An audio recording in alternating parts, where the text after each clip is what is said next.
Hello everyone. तो हम आज बात करने वाले हैं पवन सिंह जी और शिल्पी राज का एक बहुत ही बेहतरीन सॉन्ग के बारे में, जिसका पोस्टर आ चुका है और फुल वीडियो सॉन्ग का रिलीज डेट भी आ चुका है।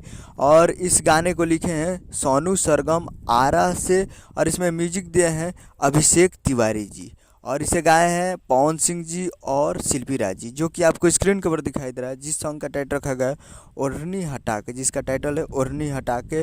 और वीडियो में है पवन सिंह जी और सालू सिंह जी। वीडियो में है सालू सिंह जी, फिट में है सालू सिंह जी और काफ़ी बेहतरीन पोस्टर है, आप देख सकते हैं। और ये कल सुबह में इसको रिलीज़ किया जा रहा है।